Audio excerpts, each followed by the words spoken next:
Apocalipse capítulo 2, acompanhe comigo, a partir do verso 8 até o verso 11. Apocalipse 2, do 8 ao 11. Minha versão para essa série tem sido a NVT, então acompanhe. Escreva esta carta ao anjo da igreja em Esmirna. Esta é a mensagem daquele que é o primeiro e o último, que esteve morto, mas agora vive. Conheço as suas aflições e a sua pobreza, mas você é rico. Sei da blasfêmia dos que se opõem a você. Eles se dizem judeus, mas não são, pois a sinagoga deles pertence a Satanás. Não tenha medo do que está prestes a sofrer. O diabo lançará alguns de vocês na prisão, a fim de prová-los, e terão aflições por 10 dias. Mas se você permanecer fiel, mesmo diante da morte, eu lhe darei a coroa da vida. Quem tem ouvidos para ouvir, ouça o que o Espírito diz às igrejas. Quem for vitorioso não sofrerá o dano da segunda morte. Feche os seus olhos, vamos orar. Pai, muito obrigado, porque mais uma vez estamos aqui diante da Tua Palavra. E nós cremos que ela tem poder para transformar completamente a nossa vida. Senhor, que nada se opõe agora, que todos os obstáculos sejam derrubados e que o Teu Santo Espírito tenha a liberdade de ministrar sobre nós. Essa carta à igreja de Esmirna, que é também uma carta para nós. Essa carta, escrita há mais de 2000 anos atrás, é uma carta para hoje, Senhor. Uma carta para mim, para a nossa vida, uma carta para a nossa igreja. E por isso que as palavras, as Tuas palavras contidas nessa carta, encontrem lugar definitivo e transformador nos nossos corações. Em nome de Jesus. Amém. Irmãos, hoje pela manhã eu fiz uma rápida revisão sobre aquilo que foi o domingo passado. Não vou voltar a fazer isso agora, mas nós adentramos então a partir de hoje nas cartas que Jesus Cristo, através de João, escreve às igrejas. E nós entendemos então por que Jesus faz isso. Nós estamos diante do livro do Apocalipse, de uma mensagem poderosa, de uma revelação especial de Deus, onde, como a própria tradução do Apocalipse nos diz, cortinas que se abrem para que tenhamos então acesso à mensagem de Deus sobre as coisas que iriam acontecer. A carta do Apocalipse, eu tenho dito isso aqui, é uma mensagem de Deus para a sua igreja, para os seus servos. Não é uma mensagem para alcançar o mundo, não é uma mensagem para tocar aqueles que estão fora da igreja, mas é uma mensagem para consolar o meu e o seu coração. A carta de Apocalipse fala das coisas que estão acontecendo agora e das coisas que irão acontecer no futuro. Então é um remédio de Deus para todo o nosso medo, para a nossa ansiedade. O medo do futuro tem tomado o coração das pessoas, a insegurança, a angústia. E a carta de Apocalipse, então, vem como uma palavra de amor, uma verdadeira carta de amor, onde Cristo quer nos dizer assim: fiquem em paz, porque já está determinado tudo o que vai acontecer.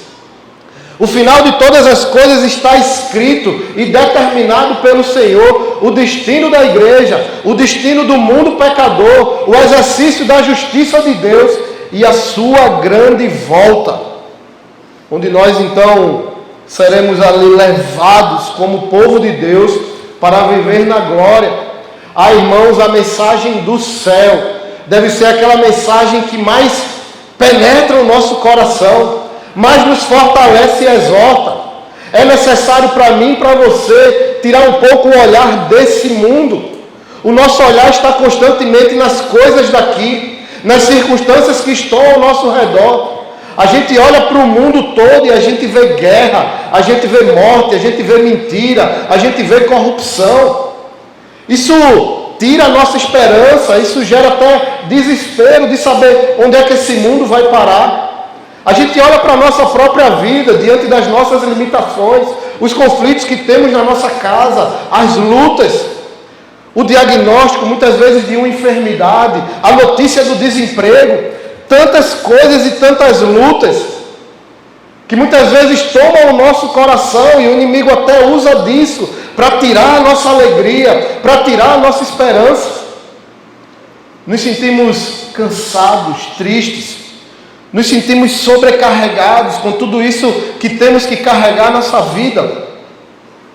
Mas sabe, para você que é igreja, que é povo de Deus, a mensagem de Jesus Cristo, através dessa revelação de Apocalipse, é um consolo para você. É Jesus dizendo assim: olha, não deixe isso tirar sua alegria, não deixe essas coisas tirar sua paz. Porque por mais que seja duradouro esse sofrimento aqui, acredite, um dia tudo isso vai passar. Um dia isso termina, nós vamos ver, tem tempo determinado. E nós, se não for para ser realizados e felizes aqui, existe um céu preparado, onde nós viveremos em plena alegria, em plena paz, como nós cantamos aqui na música do Logos, onde nós nos encontraremos com aqueles, inclusive, que já estão lá, onde nós estaremos todos reunidos novamente, onde não haverá mais choro, mais dor, onde não haverá mais tristeza. Irmãos, na carta de Apocalipse, Jesus deixa claro a justiça que ele ia exercer no mundo. Nós temos nesse livro, ao longo desse livro, palavras duras, onde Jesus, por exemplo, fala da abertura dos 7 selos, onde Jesus fala das 7 taças da ira de Deus que serão derramadas no mundo, onde Jesus fala das 7 trombetas que estão soando, não é que soarão não, é que estão soando como alerta para as coisas que estão acontecendo e para o anúncio da volta de Cristo. Mas antes desses tantos 7, que representam o exercício da justiça de Deus, 7 selos, 7 trombetas, 7 taças, antes de exercer essa justiça, Jesus direciona uma palavra especial às 7 igrejas. E eu já falei isso no domingo passado, 7 aqui é o número da perfeição do hebraico. Dentro do simbolismo da cultura da época, o 7 simbolizava o número perfeito. Então, mais do que significar 7, significa o todo. Então, não são só 7 igrejas, mas são todas as igrejas. Antes de exercer a justiça no mundo, Jesus dá às igrejas a oportunidade de terem suas vidas curadas e restauradas. Jesus quer salvar o seu povo, quer salvar a sua igreja. Então, antes de exercer a justiça, antes do juízo final, ele dá à igreja a última chance, a última oportunidade, então, de ela corrigir os seus caminhos. Hoje pela manhã nós vimos o poder da carta que foi escrita para a igreja de Éfeso. Uma igreja aparentemente perfeita, uma igreja muito boa, uma igreja que fazia muitas coisas, mas que estava com a motivação errada. O coração da igreja de Éfeso não estava mais em Cristo, no amor a Cristo. E Jesus diz assim: você esqueceu o primeiro amor, você precisa voltar. Você precisa voltar para as primeiras práticas, senão eu vou tirar esse candelabro. E vimos então um convite do Senhor às primeiras práticas, a não deixarmos a nossa relação com Deus esfriar, a não deixarmos a nossa vida cristã se transformar num contexto puramente religioso, que eu faço por tradição, que eu faço às vezes até por medo, um exercício mecânico, mas sim uma vida de relação verdadeira e íntima com Deus. Foi isso que nós vimos da igreja de Éfeso. E agora à noite, irmãos, nós vamos então refletir sobre essa carta belíssima sobre a igreja de Esmirna. Pequena diante dos homens, mas grande diante de Deus. Talvez, se nós olhássemos, se você pudesse analisar o contexto das 7 cartas, você ia dizer assim: a única que eu não queria fazer parte é a de Esmirna. Porque o cenário que a igreja de Esmirna enfrentava, muito provavelmente era o mais difícil. Claro, nós vimos hoje pela manhã o cenário adverso, né, de idolatria que a igreja de Éfeso enfrentava na cidade. Mas Esmirna viveu um contexto muito difícil, muito doloroso para aqueles cristãos. Nós vamos ver que a perseguição em Esmirna era muito acirrada, era muito forte. Mas uma coisa muito interessante é que diante desse cenário, diante dessa igreja que muito provavelmente era a menor de todas, dessa igreja que muito provavelmente era a mais simples de todas, dessa igreja que muito provavelmente era a mais sofrida de todas, essa é a única igreja que Cristo só faz elogios. Essa é a única igreja que o Senhor direciona palavras somente de afirmação e de renovação de fé. Nós vimos que na igreja de Éfeso isso vai acontecer nas outras igrejas. Ao mesmo tempo que Jesus fala de coisas boas que aconteciam, ele aponta para erros na caminhada da igreja. Para esses irmãos de Esmirna, não. Talvez aos olhos humanos, um diagnóstico que nós fizéssemos, porque o nosso parâmetro ele é muito mundano.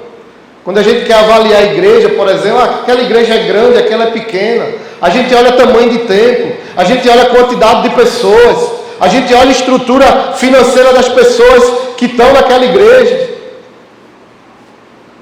Mas o Senhor não faz o diagnóstico dessa forma. O Senhor é aquele que sonda os corações. O Senhor é aquele que vê aquilo que o homem não vê.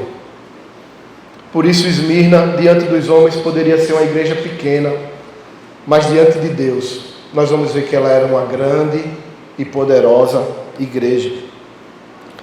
Hoje pela manhã, uma coisa que eu explicava é que Jesus falava com as igrejas através do contexto que ela estava inserido. E isso é muito forte nessas cartas. E eu dizia, olha, o evangelho, o cristianismo, não é para existir numa bolha, não. Nós não somos extraterrestres. Cada igreja está inserida numa cidade, numa cultura, num tempo. A igreja conversa com sua cultura. A igreja se relaciona com aquilo que acontece ao seu redor. Por isso que nas cartas, Jesus usa elementos da cultura, daquilo que aquela igreja passava, para então falar com ela. E ele faz isso logo no início da carta que ele escreve para Esmirna. Volte comigo aqui para o verso 8, quando ele diz, olha, escreva a carta ao anjo da igreja de Esmirna. Esta é a mensagem daquele que é o primeiro e o último, daquele que esteve morto, mas agora vive. O contexto dessa cidade dava a ela uma compreensão muito clara dessa fala de Jesus, de dizer assim, olha, eu estive morto e agora eu estou vivo. Sabe por quê? Porque Esmirna foi uma cidade que morreu e nasceu de novo. No ano 200 depois de Cristo, através de uma invasão, a cidade foi totalmente destruída. Ruínas ficaram naquela cidade, que já era uma cidade conhecida. No ano, então, 100 anos depois, o imperador resolve reconstruir e ele decide fazer uma cidade totalmente planejada. 100 anos antes de Cristo, Esmirna é reconstruída e se torna então aquela que seria a mais bela cidade da Ásia Menor. Não era tão grande como a cidade de Éfeso, mas era o que nós chamamos da única cidade planejada, sendo chamada então por alguns historiadores a flor, a coroa da Ásia Menor. Se você observar, eu mostrei isso pela manhã, o primeiro ponto, você não precisa conseguir ler, que eu sei que está ruim, mas ali no meio do mar é a ilha de Patmos. O tracejado inicia e vai bater na igreja de Éfeso. E eu falava que a igreja de Éfeso, a cidade de Éfeso era uma cidade rica, porque ela ficava no mar, ela era portuária. E se você vê, isso também acontece com Esmirna. Claro, do outro lado, na área norte, Esmirna também é uma cidade que fica próxima ao mar. Então ela tinha um porto. E naquela época, eu falava isso de Éfeso, ter um porto era sinal de grandeza para a cidade. Tudo funcionava pelo mar, irmão. Eram navios, eram embarcações. Nesse tempo não tinha avião. Então as cidades portuárias eram as cidades que detinham mais poder aquisitivo. Muitos impostos eram pagos, muito dinheiro corria na cidade, mas também essas cidades eram muito influenciadas, porque vinham pessoas do mundo inteiro. Mas Esmirna foi uma cidade que saiu de uma total destruição para ser então uma cidade muito preparada, para ser uma cidade muito planejada.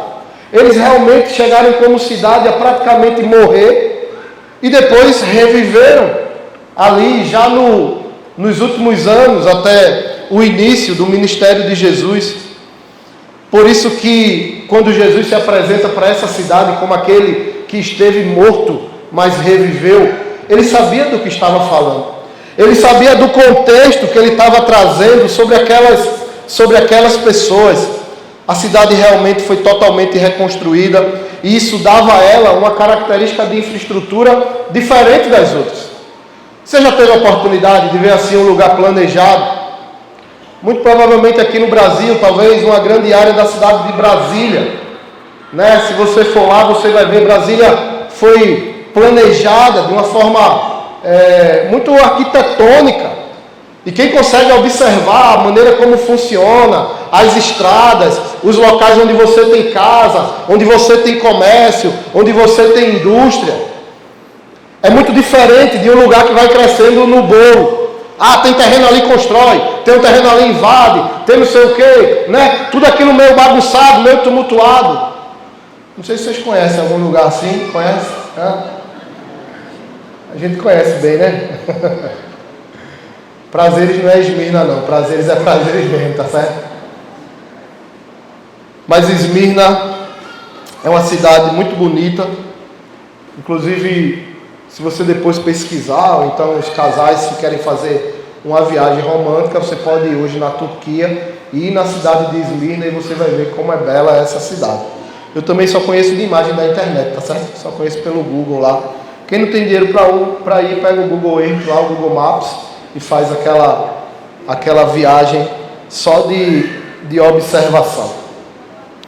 Existia em Esmirna um monte chamado Pagos, e nesse monte ficavam os principais templos de adoração a outros deuses.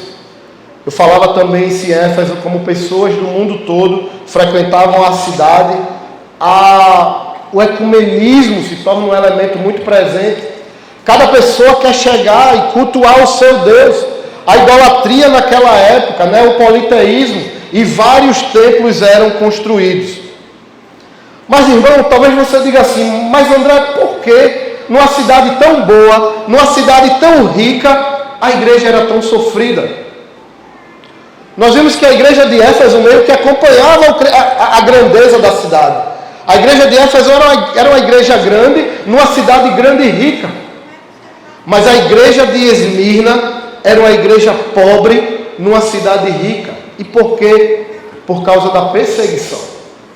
Uma das formas da perseguição do evangelho aos crentes de Esmirna era arrancar tudo que eles tinham. Eles perdiam as casas, eles perdiam os bens, não tinha emprego para eles. Os comerciantes não abriam as portas se você fosse cristão. Tudo que era seu era tirado de você e você ficava lá sem nada. E esse era o cenário da grande maioria dos cristãos de Esmirna, porque nesse lugar aqui a perseguição ainda era muito ferrenha. Sabe esse monte Pagos, onde ficavam os principais templos? Esse monte era realmente muito alto, era um ponto vertical. E a história vai dizer que somente de uma vez, quase 2.000 cristãos foram lançados Monte Pagos abaixo, para morrerem na queda lá embaixo, como uma marca forte da perseguição àqueles cristãos. Você vai ver que nessa carta, o tempo todo, Jesus vai falar das lutas que essa igreja passava. Jesus vai falar da perseguição, da dor, da pobreza. Eles eram perseguidos por Roma. O pouco que eles tinham era tirado deles. Então, além de enfrentar a tribulação, eles enfrentavam a pobreza. Eles eram atacados por judeus que diziam que eles não eram crentes. Esse era o contexto dessa cidade que recaía então sobre essa igreja. Essa cidade que morreu e reviveu estava agora, a igreja que estava nessa cidade, que morreu e reviveu, estava agora diante do seu Cristo, que também havia morrido, mas ressuscitado. A idolatria era muito forte. Esmirna era uma cidade fiel a Roma. Era considerada a cidade mais fiel a Roma. Numa grande disputa entre as cidades para ver qual era aquela que construía o primeiro monumento religioso de Roma, Esmirna venceu. E foi lá que ainda no primeiro século se levantou um grande monumento, está aqui, está ele aqui, um grande monumento, onde a deusa era a própria Roma. Era um monumento de adoração àquela que era a cidade principal do império. Tamanha a fidelidade dessa cidade a esse império romano, esse império que perseguia e matava cristãos.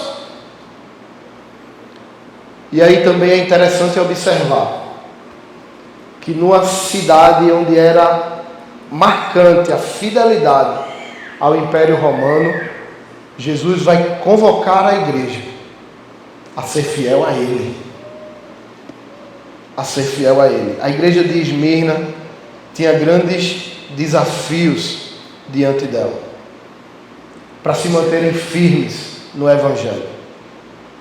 E aí o primeiro ponto de reflexão que eu trago a você é que Jesus ele faz o verdadeiro diagnóstico, meu irmão, daquela igreja. Jesus ele faz a avaliação que somente ele pode fazer. Se você observar então no verso 9, Jesus vai dizer assim: eu conheço as suas aflições e a sua pobreza, mas você é rico. Olha, Esmirna, eu sei que você é uma igreja considerada pobre. Olha, eu sei que a perseguição tem tirado os bens materiais de vocês. Eu sei que o império deve olhar para vocês e ver uma igrejinha simples ali, pequena, com pessoas sofridas, não estão nem mais aí para vocês. Eu sei que vocês não são os mais poderosos da cidade, não são os mais ricos ou influentes da cidade. Na vista dos parâmetros, então, sociais, dos parâmetros do mundo, a avaliação era de uma igreja pequena, de uma igreja simples, de uma igreja sem estrutura. Mas Jesus sonda e ele diz assim: para mim você é rica, para mim você é grande, para mim você tem importância, para mim você tem valor. Jesus estava dizendo para aqueles irmãos: não importa o que o mundo acha de vocês, mas importa o que eu acho de vocês. E o mundo considera vocês pobre, pequena, mas para mim você é rica. Ah, queridos, se tem uma coisa que aprisiona as pessoas hoje,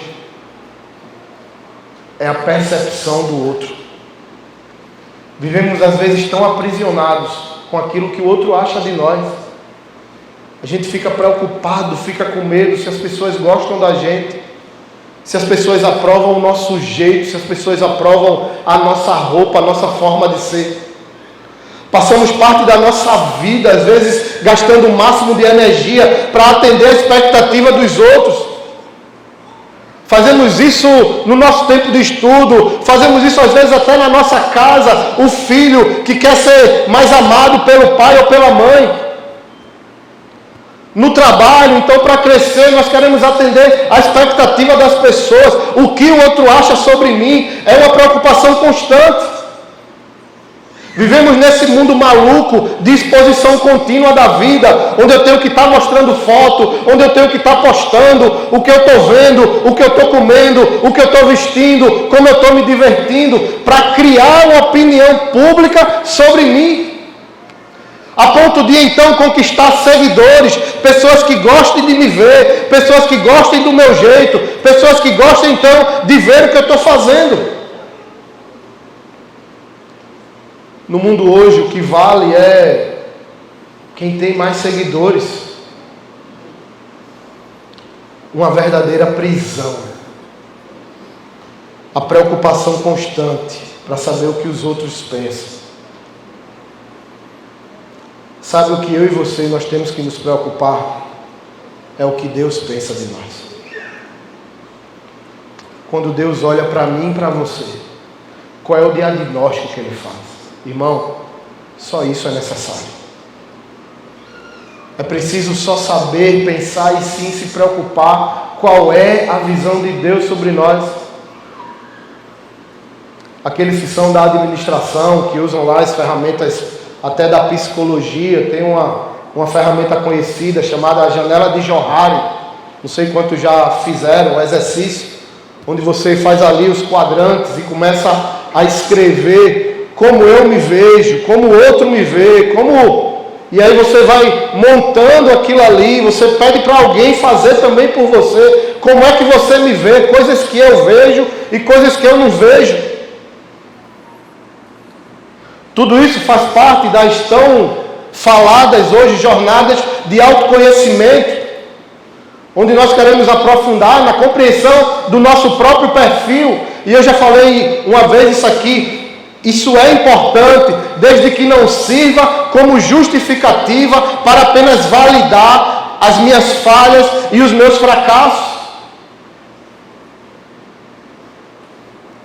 A jornada de autoconhecimento tem levado alguns a dizer: eu sou assim mesmo, esse é o meu jeito, então eu vou morrer assim. Nós precisamos também de uma jornada de conhecimento do Deus que nós servimos. De uma jornada do conhecimento do poder desse Deus e daquilo que Ele pode fazer na nossa vida, de transformar, de mudar. Querido, cuidado para não se preocupar com o que os outros pensam e esquecer o que Deus pensa de você. O olhar de Cristo, Ele vem sobre a nossa vida, Ele sonda o nosso coração. Quem olhasse para Esmirna provavelmente não viria riqueza, não viria grandeza, não viria nem uma igreja legal para você ir. Mas para essa igreja, Jesus só tem elogios. Para essa igreja, Jesus então fala assim: olha, eu sei que para esse lugar aí você é pobre, mas quer saber? Você é rico. Não importa se você é pobre para o mundo, não importa se você é pequeno para aqueles que estão ao teu redor. Não importa se você até por muitos é considerado um fracasso. Mas Deus está dizendo para você: para mim você é importante. Eu amo você. Jesus Cristo pagou um preço por você. A nossa identidade deve ser gerada pela percepção de Deus sobre nós e não a percepção do mundo. A nossa identidade, aquilo que nos faz acordar e ter firmeza para seguir todos os dias, não pode ser firmada naquilo que as pessoas falam. Muitas vezes nós trazemos sobre nós uma enxurrada de palavras negativas, de pontuações, de coisas que foram feitas em nossa vida. Isso se torna verdade para nós e tende então a nos influenciar por toda a caminhada. Pessoas que sofreram decepções, tristezas, que foram feridas e tendem a seguir a caminhada desanimados, derrotados. Querido, tudo isso faz parte das nossas histórias, eu sei disso. São as experiências que trazemos na nossa vida, mas eu quero dizer, tudo isso pode ser curado pelo amor de Cristo.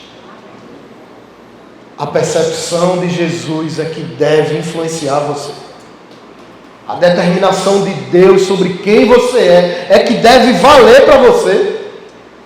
E na hora que o mundo não entender isso, na hora que o mundo apontar para você de alguma forma, que possa então se levantar no seu coração a palavra de Deus sobre a sua vida. Jesus Cristo, o Satanás foi tentado